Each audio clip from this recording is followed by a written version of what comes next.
The rain wouldn't stop. 2 children sat on the front steps of a silent house. No mother. No lights. And no idea that someone was about to change their lives forever. The little boy's fingers trembled as he clutched the collar of his sister's coat tighter around her shoulders. He was only 7. She was barely 5. But both of them were trying to be brave. Trying not to cry. Trying not to speak the one truth neither of them could bear to hear out loud. That their mother was gone. Not gone to the store. Not gone to work. Gone in the way children don't understand until the house stays quiet for too long. Until the food runs out. Until the smell in the kitchen turns from familiar to frightening. Their mother had died 3 days ago. In her sleep. No hospital. No family. Just a worn-out heart that gave up without warning. She had raised them alone in that little rented house at the edge of town. Worked night shifts. Sewed buttons for extra money. Told them bedtime stories with smiles that hid exhaustion. But now the bed was cold. And the stories had ended. No one came. No social worker. No neighbor. No call from anyone asking where she was. They sat through the first night. Hungry. They sat through the second night. Cold. By the third night. They weren't waiting for anyone anymore. But someone had noticed. From a distance. Someone had been watching. Not in the way that was cruel or strange. But in the way people sometimes do when guilt becomes unbearable. He had driven by that street 100 times. Always slowing down. Always telling himself it was too late to fix what he never faced. His name was Elliot Kane. He was a millionaire CEO. Head of a tech empire that stretched across states. Known in magazines. Admired on screens. Feared in boardrooms. But not known at all to the 2 children on that porch. Even though they carried his blood. Elliot had received a letter. 4 days ago. It came in a yellow envelope. Handwritten. From a woman named Carla Myers. A name he hadn't heard in nearly 8 years. She had been everything to him once. Before ambition overtook affection. Before his fear of commitment choked the truth out of their relationship. The letter was short. Barely a page. But it carried a weight he hadn't felt in years. She told him she was sick. That she didn't expect to survive the year. And that if anything happened to her, 2 children named Noah and Lena would be left with no one. They were his. She never asked for money. Never asked for help.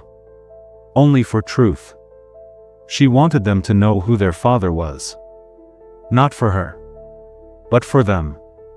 Elliot had read the letter at midnight. He didn't sleep afterward. He didn't believe it at first. He thought maybe she was desperate. Maybe she lied. But then the timelines matched. The names. The details. It all made sense. And now he couldn't get that house out of his mind. The one she described. With peeling white paint and a blue door that always stuck in winter. On the 3rd night. He drove there. Without telling anyone. Without security. Without a plan. And what he saw shattered him. 2 children. Sitting on the steps. Soaked from the rain. Not crying. Just waiting. For nothing. Elliot didn't get out of the car right away. He couldn't. He felt like an intruder. Like a ghost from a life he had abandoned before it began. But something about the way the little girl leaned against her brother. Something about the way the boy's jaw was clenched in defiance. It broke through everything. Elliot stepped out. His shoes splashing in the puddle by the curb. The children didn't move. Didn't speak. Just stared. He walked slowly. Every step echoing louder than the last. And then he said the first words. Words he had no right to say. But somehow needed to. More than anything he'd ever said in boardrooms or speeches. I'm here for you. The boy stood up. Fists clenched. His small chest heaving.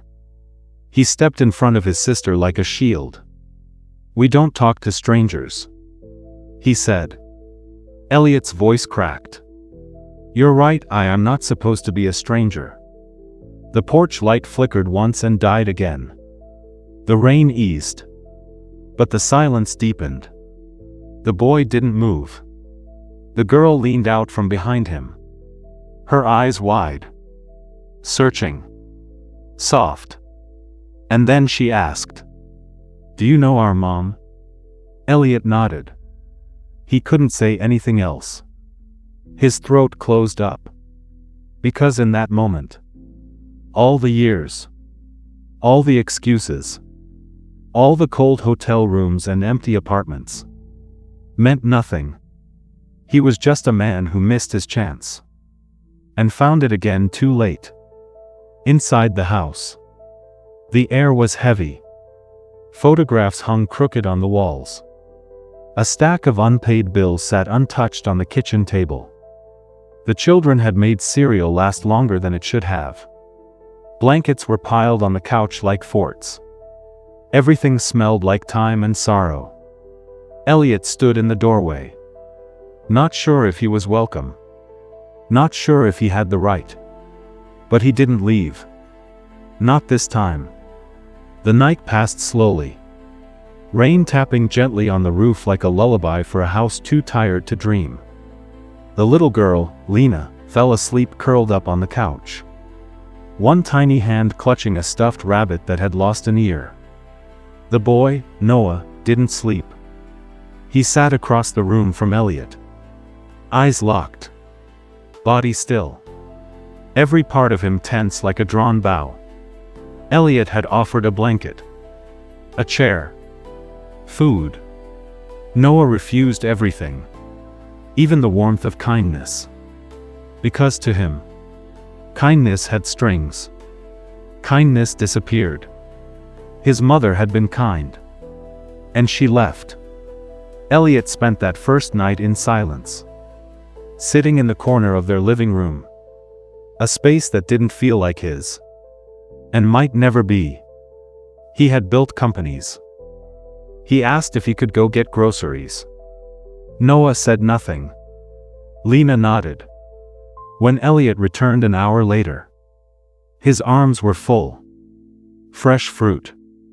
Cereal. Soup. And a teddy bear tucked between the bags. He didn't say anything about the bear. Just left it on the table. Later, when Lena thought no one was watching, she hugged it tight. That evening, as the light faded from the windows, Elliot sat at the table while the children ate. He watched them. Not like a CEO calculating moves, but like a man realizing what life could have been. Noah still didn't smile. Still didn't soften. But when Lena asked, "What's your name again?" Elliot paused. Then answered with something he hadn't said in years. "I'm your father." The silence after that felt like thunder.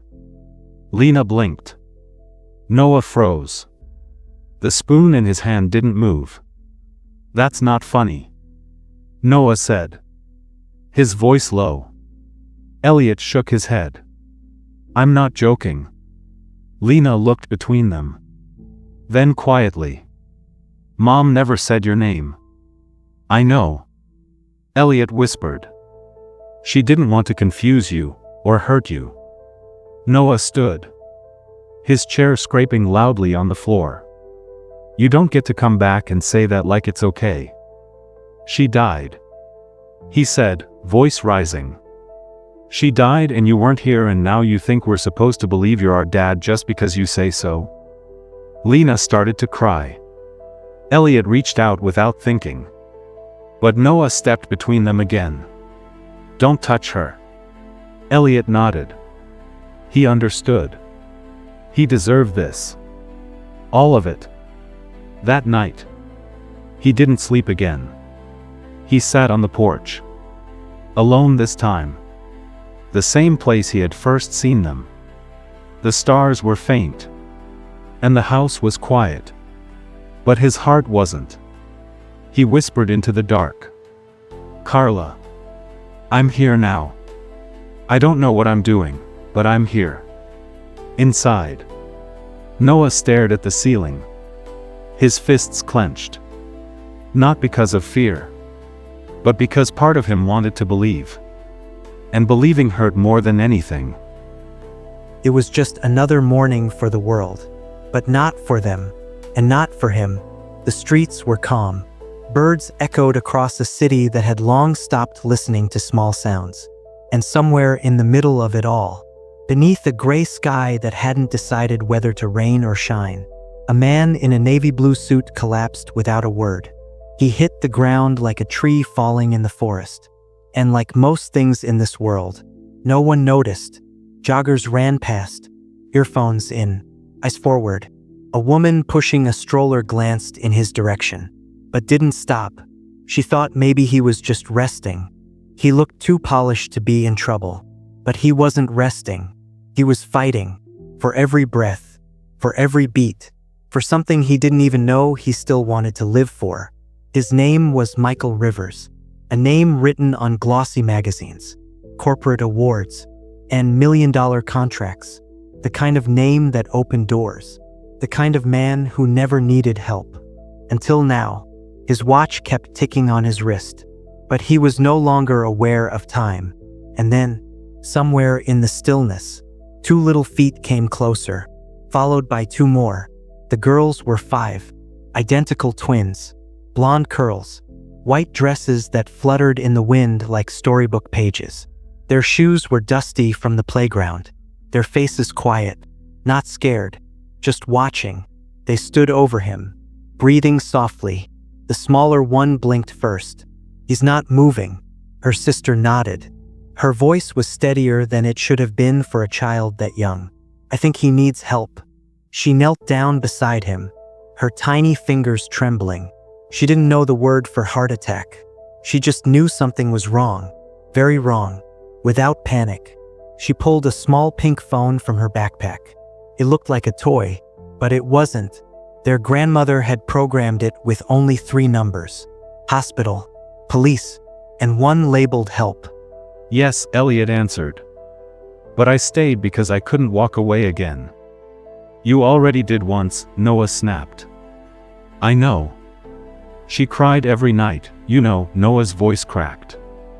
"She said we didn't need anyone, but she lied. We did. We needed you and you weren't there."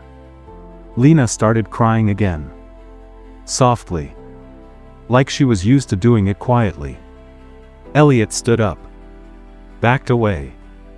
His heart pounding. "I don't expect you to forgive me," he said. "But I'll stay as long as you let me."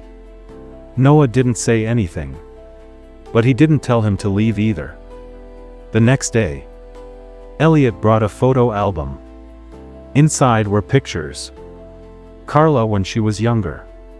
Smiling beside him in college. Holding a cup of coffee. Reading on the beach. Laughing under the sun. Noah took it without speaking. Looked at every page. Every photo. And then he found one. Carla. Pregnant. Alone. He stared at that photo longer than the rest. Then slowly passed it to Lena. She didn't say anything. She just held it against her chest. By the end of the week, the eviction notice was pinned to the door. They had 3 days. Elliot offered to take them somewhere safe. Not to a mansion. Not yet. Just a small home he kept for quiet weekends. A place with space. Warmth. And no memories to hurt them. Lena looked up. "Will there be a room with stars on the ceiling?" Elliot smiled. "We can make that happen." Noah said nothing. But he didn't protest. The night before they were supposed to leave, Noah couldn't sleep. He walked out to the porch. Elliot was already there, sitting like he had that first night, hands in his lap, eyes tired. Noah stood beside him for a while, then said quietly, "Do you know what she told me before she died?" Elliot looked up. "No, what did she say?" "She said you were a good man, even if you never came back.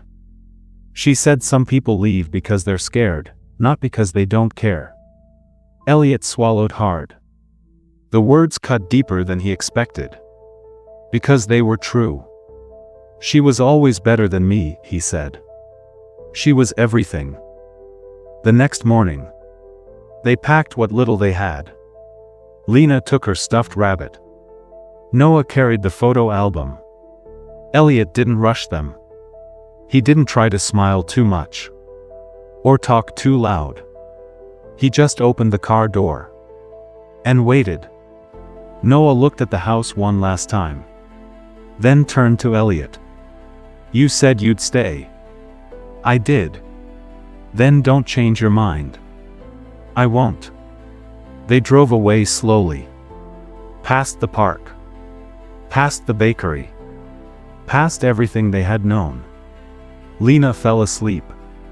Noah stared out the window. And Elliot just drove. Not as a CEO. Not as a guest. But as someone who might finally learn how to be a father. The house was small, tucked away in the hills just outside the city. Painted white. With a quiet porch. And tall trees that swayed like they were whispering promises. It wasn't a mansion. It wasn't what you'd expect from a millionaire CEO. But that was the point. Elliot didn't bring them here to impress them. He brought them here to begin again. The first night was awkward. Lena didn't want to sleep alone. Noah kept his shoes on. And Elliot slept on the couch with one eye open. Not from fear, but from the weight of responsibility he was still learning how to carry. Over the next few days, things began to shift. Not quickly, but in the quiet ways that matter. Lena started humming again. She painted stars on the ceiling of her new room. Bright yellow ones that glowed in the dark. Noah explored the backyard. Built a fort from fallen branches. Started writing in a notebook he kept hidden under his pillow. Elliot gave them space, but stayed close. He cooked. He cleaned. He asked questions. Not the kind you ask because you want answers, but the kind you ask because you want someone to know they matter. One afternoon, while Elliot was on a video call with investors, Lena climbed into his lap. Right on camera. Rabbit in hand. She waved and said, "That's my dad." The call went silent for a moment. Then one of the board members smiled. And Elliot didn't feel embarrassed. He felt proud. Later that week, he took them to visit Carla's grave. It was the first time the children had seen it. The stone was simple. Carla Myers. Beloved mother. Fierce heart. Noah knelt beside it. Didn't cry. Didn't speak. Lena laid a drawing on the ground. It was of her. Her brother. And a man holding both their hands. "This is us now," she whispered. Elliot stood back, letting them have their moment. But when he finally stepped forward, he knelt too. Placed a single white rose by the headstone. "I'm sorry," he said softly.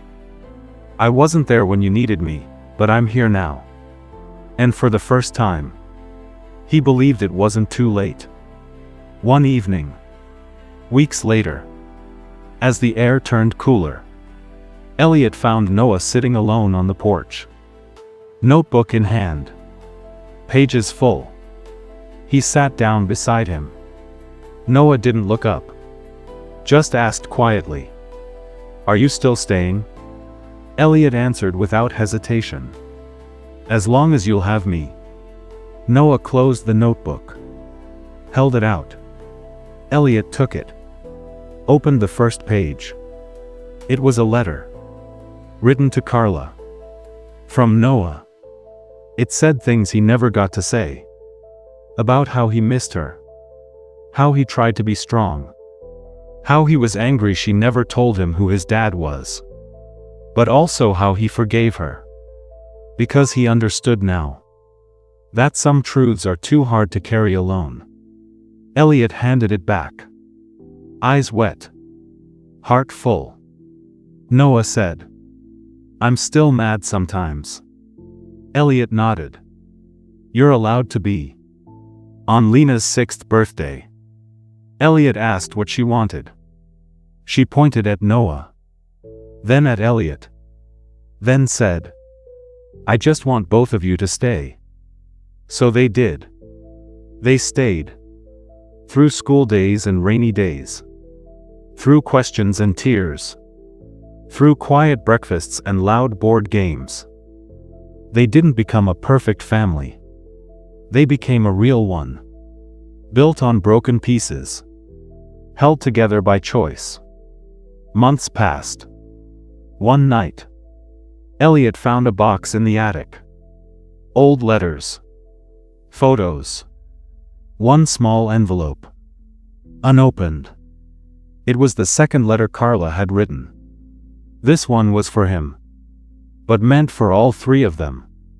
It said, "If you're reading this, then maybe you finally found what you were running from. Love doesn't wait forever. But sometimes it forgives.